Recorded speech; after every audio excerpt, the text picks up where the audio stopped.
তুমি আমাকে কাজটা করতে গিয়ে ভীষণ হ্যাসেলের মধ্যে আমাদের পড়তে হয়েছে। খাদিজা বেগম হচ্ছে 8 মাস 20 দিনের প্রেগনেন্ট। খালাদের কাছে জিজ্ঞেস করেছি, মায়ের কাছে জিজ্ঞেস করেছি, যেহেতু আমরা পৃথিবীতে এসেছি মা তোমার তখন কি ফিল হয়েছে। এটা যদি আমি এখন বলে দেই তাহলে হবে না। তুমি আমাকে নাটকটি দেখতে হবে। নাটকটির নাম হচ্ছে তুমি আমাকে। দর্শকের ভালোবাসা প্রায় 20 লক্ষ প্লাস মানুষ দেখেছে। এটা ডিরেকশন এবং স্ক্রিপ্টিং হচ্ছে FK ডলার, ফিরোজ কবির ডলার ভাইয়ের। তো সেখানে আমি অভিনয় করেছি, সেখানে সুজন হাবিব অভিনয় করেছে, আরও অনেকে আছে। গল্পটা যখন আমাকে দেওয়া হয় আমার কাছে মনে হয়েছিল যে এই গল্পটা আমি নতুনভাবে দেখছি। মানে এই গল্পটা তুমি আমাকে, এই গল্পটা, এই টাইপের গল্প আমার কাছে আগে কখনো আসেনি। তো আমি একটু চ্যালেঞ্জ নিতে ভীষণ পছন্দ করি, যে আমি যে কাজটা করব সে কাজটা যদি আমাকে এলোমেলো না করে আমি সে কাজটা কেন করব, বা সে কাজটা করি আসলে কিছু হবে না। যদিও আমাদের এলোমেলো না করলেও আমাদের অনেক কাজ করতে হয় আমাদের চলার জন্য।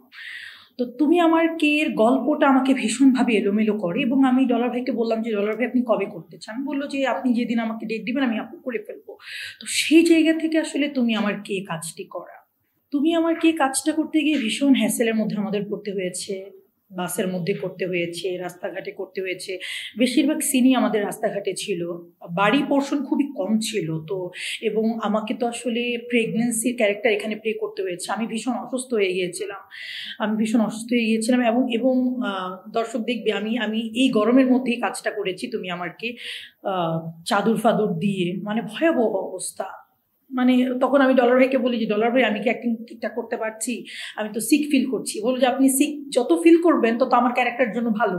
কারণ আমার এই ক্যারেক্টারের যে মানে আমার এই নাটকের যে ক্যারেক্টার খাদিজা বেগম হচ্ছে 8 মাস 20 দিনের প্রেগনেন্ট। তো এইটা আসলে আমাকে স্ক্রিনে যেভাবে বিলিভেবল করতে হবে। তো ভীষণ হ্যাসেল হয়েছে, কিন্তু হ্যাসেল হওয়ার পরে যখন কাজটা দেখেছি মানে কল্পনার বাইরে, যে এতটা ভালো কি করে হলো। আমি তো আমার জায়গা থেকে চেষ্টাটা করেছি, সর্বোচ্চটা হয়তো দিতে পারিনি তুমি আমাকে নাটকটিতে, কিন্তু দর্শক একটা কথাই বলে যে কান্না না করে পারলাম না।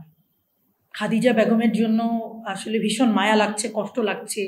আসলে দিন শেষে একটা মেয়ে যখন প্রেগনেন্ট হয় সে তার পাশে নিজের স্বামীটাকেই চায়, যে কেউ থাকুক আর না থাকুক ওই সময় যাতে আমার স্বামী আমার পাশে থাকে। যখনই ওই মেয়েটা, কারণ প্রেগনেন্ট হওয়ার সময় যে 9 মাস 8 মাস যখন একটা মেয়ে প্রেগনেন্ট হয় তাদের মানসিক জায়গাটা খুবই নড়বড়ে থাকে। কারো বেশি কান্না করতে ইচ্ছে করে, কেউ হয়তো বেশি হাসে, কেউ হয়তো বেশি ঝগড়া করে, কারণ সে নিজেও জানে না তার কেন খারাপ লাগছে।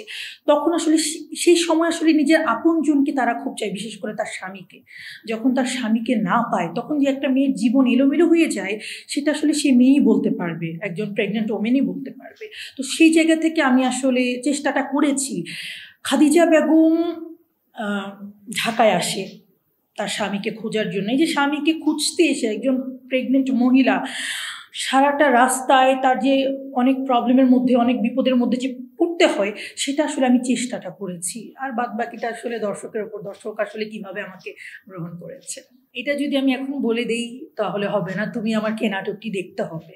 আমি বলবো যে তুমি আমাকে নাটকটি যারা দেখেননি, বিশেষ করে ছেলেরা দেখবেন তুমি আমাকে নাটকটি। কারণ ছেলেদের মনটা হয় না যে নরম হলেও শক্ত, কিন্তু মেয়েদের মন ভীষণ নরম। মেয়েরা হয়তো রাগ করে, অভিমান করে, আবার ঠিকই বুকে টেনে নেয়। কিন্তু ছেলেদের একটু ইগো প্রবলেম আছে। হয়তো এই ভিডিওটা যারা দেখবে তারা হয়তো আমাকে একটু বকাবাধ্য করবে। সেই ইগোটা আবার ভালো, কিছু কিছু ক্ষেত্রে ভালো, কিন্তু নিজের আপনজনের সাথে ইগোটা দেখাবেন না। আমার নাটকে একটা ডায়লগ আছে যে স্বামী তুমি স্বার্থ বোঝো, ভালোবাসা বোঝো না। আসলে কি তাই? যদি তা না হয় অবশ্যই তুমি আমাকে নাটকটি দিই। ক্যারেক্টারটাকে তুমি আমাকে যে খাদিজা চরিত্র সেটাকে আমি ফিল করার চেষ্টা করেছি। আমি আমার খালাদের কাছে জিজ্ঞেস করেছি, মায়ের কাছে জিজ্ঞেস করেছি, যেহেতু আমরা পৃথিবীতে এসেছি মা তোমার তখন কি ফিল হয়েছে। তো একটা মেয়ে যখন প্রেগনেন্ট হয় তখন তার মানসিক অবস্থা ভীষণ নড়বড়ে থাকে, ভীষণ।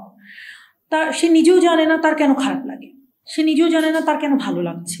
তখন সে ভীষণভাবে আর কেউ পাশে থাকুক আর না থাকুক তার স্বামীটাকে চায়, যে আমি যদি রাগ করি আমার স্বামী সেটা বুঝবে, আমি যদি কান্না করি আমার স্বামী আমাকে বুকে টেনে নিবে, আমি যদি একটু বাজে কথা বলি আমার স্বামী আবার সেটাকে ম্যানেজ করে নিবে।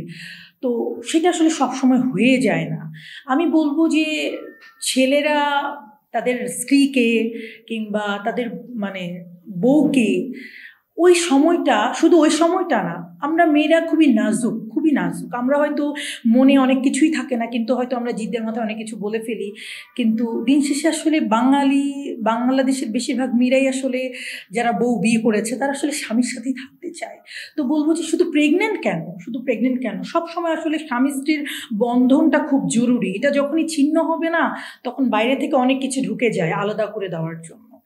তো তুমি আমার কে যে খাদিজা ক্যারেক্টারটা, এই ক্যারেক্টারটা ভীষণই মানে স্পর্শকাতর ছিল। এটা আসলে না দেখলে বোঝা যাবে না, আমি আসলে ওইভাবে বলতে পারছি।